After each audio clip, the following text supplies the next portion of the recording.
Welcome to this QuickBooks instructional video on the Accountant's Copy feature in QuickBooks. This is one of a series of 3 instructional videos on this topic. This is on saving an accountant's copy. There's another video on sending an accountant's copy, and the third is on importing the accountant's changes once the accountant's work is complete. The Accountant's Copy feature in QuickBooks is designed to let you make a copy of your QuickBooks company file and give that to your accountant for them to do whatever work they may have to do, whether that's a financial statement or an income tax return or something of that sort. And it will allow you to continue to work in the QuickBooks file yourself. Now, when the accountant has completed their work, whatever changes they may have made to your QuickBooks company file can then be sent back to you, and you can import those changes and they will merge together with your existing file and the work that you have done since that was made. It's not like a backup where when you restore a backup, anything that was created since the backup was created is lost and overwritten. In this case, the changes that were made by the accountant are actually imported and merged into the existing file, so that actually both you and your accountant can be working in the same QuickBooks file simultaneously. So to make an accountant's copy, I would go to the File menu, Accountant's Copy, and I will pick Save File. I have 2 choices here. I do not want to make a portable or a backup file right now. We're talking about accountant's copy, so that's what I'll do. I'll leave that selection and click on Next. And I will set a dividing date for the end of last year. So I'm going to choose Custom, and then I'm going to pick the date 12/31/08.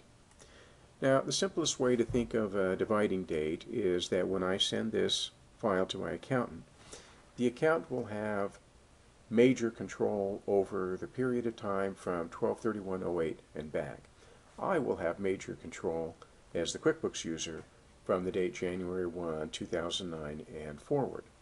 So the accountant, in his part of the file, that is that time period from 2008 and back, you will be able to create transactions, edit existing transactions, delete or void, all those kinds of things that we would normally do on a day-to-day basis in QuickBooks. He will have the control to do that. You, the QuickBooks user, will have control from January 1 forward. So with this dividing date, I'm saying that 2009, that part of the file I still own, and I'm going to have control over new transactions, edited transactions, deleted, voided, so forth, all those kinds of things. My ability to work in the file from the dividing date and back is very limited. The accountant's ability to work in the QuickBooks file from the dividing date forward is very limited. So that's the easiest way to think about the dividing date.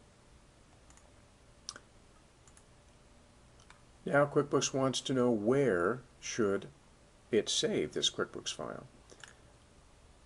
I could create it to a flash drive. That's what this drive is saying, a removable disk. I have a flash drive in the computer there, and I could create the accountant's copy there to give that to my accountant. I could put it on a CD if I chose my CD drive.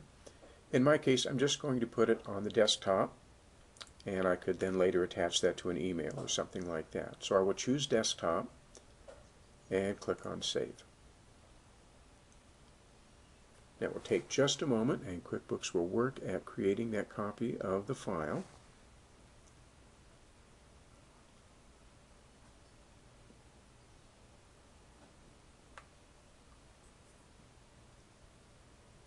And there we go. And now it's complete. You see the heading there says Accountant's Copy created, and it explains some of the stuff that I've already told you. It tells you what the dividing date is, gives you instructions here, and deliver this file to your account using email, CD, or some other method like the flash drive that I mentioned. And then it also tells you where that file is located. We saved it to the desktop, which it tells us right there on the desktop, and it has a file extension of QBX. That is a file that is to be sent to the accountant. So I hope that answers your questions and gives you sufficient instruction on how to create an accountant's copy. Be sure and view the other 2 videos, especially the one on getting the accountant's changes back into your file, as that is a very important part of the process of using the accountant's copy feature in QuickBooks. Thanks.